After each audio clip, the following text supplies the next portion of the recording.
Everybody hear me? All right, great. Thanks for coming out. Today, I wanted to talk about driving revenue using intelligent marketing. And what do I mean by intelligent marketing? First, we want to make things as trackable as possible. I think that's important. I think thinking beyond just digital and really expanding what we feel is possible with the budget restrictions that marketers have these days. So first, taking a look back at the last year, we saw every platform really start relying heavily on the word programmatic. So everything became programmatic. We got a lot more targeting options, particularly in social, that's really expanded its reach. We saw the rise of some terrific mobile-only ad platforms like Snapchat and Instagram, and some really great mobile-only products, things like Facebook's Canvas ads. And as always, year after year, marketers became more accountable for the results. People asked us to tie more of a direct line to revenue and really prove our ROI. And kind of the end result of all of these new technologies and new targeting opportunities, when kind of used with a scattergun approach, we saw a lot of ads ending up in places that didn't have a lot of value, right? So you'd programmatically buy below the fold because the CPM was great, but you didn't see a lot of results. So we want to talk about some key changes that we can make in the next 12 months that are going to ultimately drive much better results, much better revenue, and much more trackable ROI. And that starts with eliminating the conversion funnel as we know it.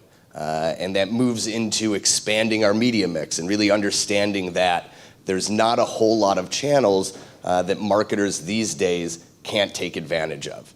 And then we want to get into creative that's going to be most effective on each of these platforms. And finally, putting together attribution models that are going to not only allow us to prove up the chain of command, how well we're performing, but allow us to make smarter decisions as to where those dollars are going, not just on a yearly basis, but on a quarterly, monthly, and weekly basis as well. So starting with the conversion funnel.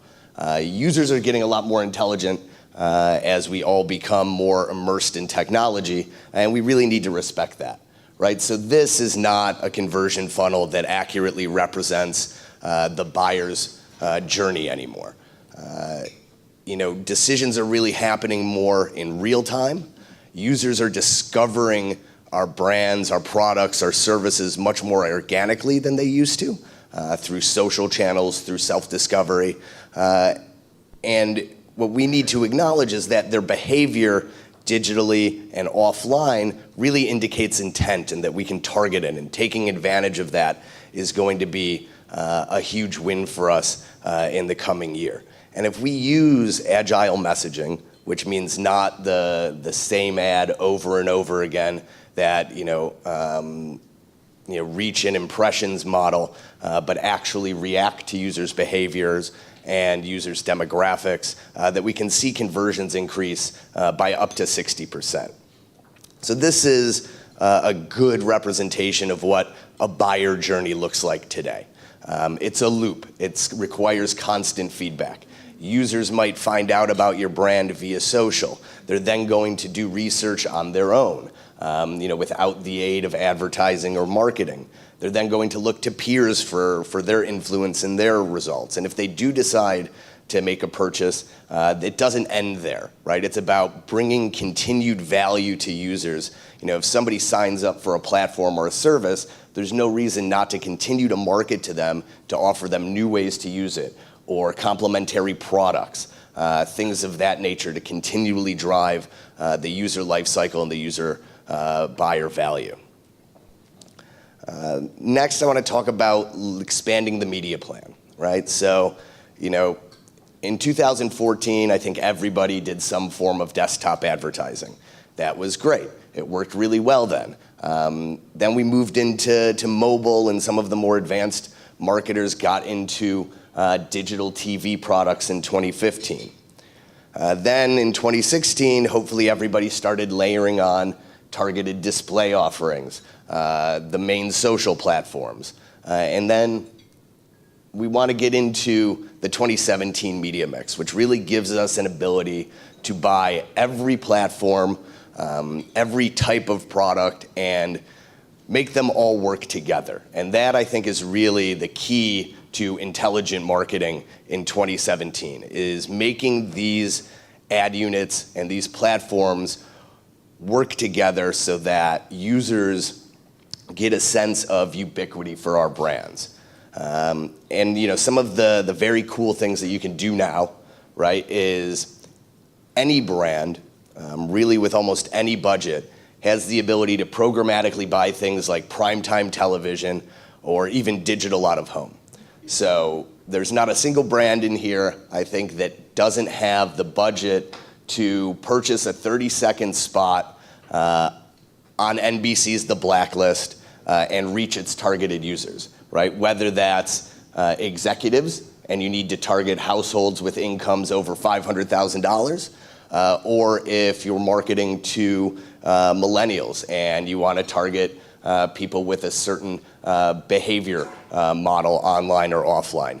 We can work with partners, including those that own the delivery methods and the set-top boxes for those TVs, to identify our audiences demographically or behaviorally, and then not only show them a unskippable ad, but follow up with those who viewed that with digital marketing that relates back to the content they saw and gives them a clear call to action, right? TV isn't necessarily great at direct response unless you're an attorney with a "Are you injured?" number, but for more brand-specific efforts, we can then follow up digitally and make sure we close that loop and get that response and get that traffic.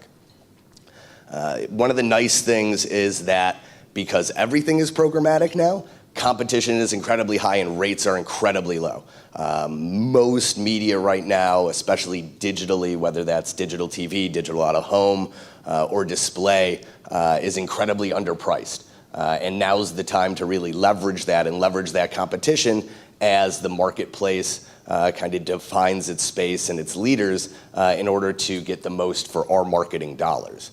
And again, the ability to layer all of this, right? To have a single customer or a single group of customers see your content or your media on social, on TV, out of home, digitally and natively really gives off the appearance of a large household name brand, right? There's really not a whole lot that Pepsi can do that any company in here can't do media buying wise, using kind of the new technology platforms that are out there. Again, creative is going to be key here, right? It's not about using the same creative over and over again. It's about making creative with purpose in mind, with thoughtfulness for the consumer in mind, and delivering that to them on platforms where you can capture their attention. One of the things that we did for a client that is in the collision repair business is they used to buy up a lot of local mom and pop collision shops. Now, this could have some negative implications in the community. So in order to lessen that and give us faster mobility into markets and being able to drive the revenue quicker in those markets, we created customized campaigns for each new market that we went into. We focused on what the popular restaurants were in those areas, and we built creative around that. So, the clams at Haney's or the pizza at Trivoli's, these are things that caught users' attention because we were talking about something local and familiar to them. We utilized the goodwill towards other businesses in our area in order to drive attention and traffic for our client. And this worked out incredibly well in the last 12 months. One of the things I think that's really changed is consumers are much less aspirational than they used to be, right? So you don't see anybody with a dream board or a vision board about buying an Audi. They see a TV commercial and they immediately go to the website, and sometimes it takes folks up into the point where their credit card gets declined for the deposit before they realize that they can't actually afford it. But this is the kind of advertising and the kind of consumer behavior that has led to impactful creative driving the largest year-over-year market gains for any car company for the last 48 months in a row. And finally, looking at attribution models that are going to work. So we had a client that came to us that had a sizable budget that was cut almost in half because they weren't able to prove that their marketing dollars did anything in 2015.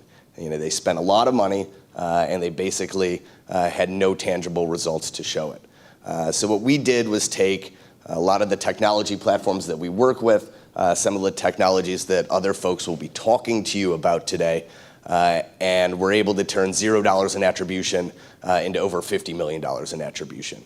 And one of the things that we did was tie into their business line software and pull in a feed of what their shops were doing on a daily basis in terms of revenue.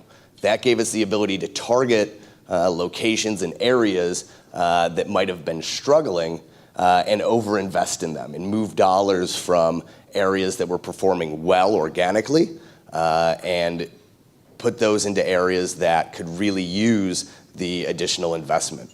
We then implemented, honestly, very basic and simple tracking. We made a rule that every piece of digital content that went out had to have unique tracking parameters built into it. We set up simple phone tracking that really anybody in here could do inside of a couple of business days, tied that to our individual channels, and started measuring results, setting up primary and secondary conversion points, and then ultimately going back into their CRM and bringing in sales data. And that let us track revenue across the country, across all of their markets, and build out a model that shows greater than a 10x return on investment.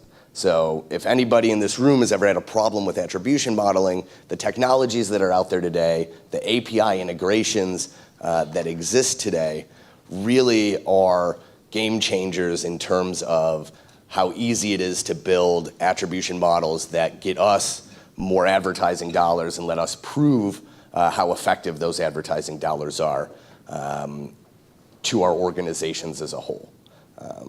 Now, I know we kind of ripped through a lot of different subjects pretty quickly, but that was about 13 minutes. So if anybody has any questions about any of that,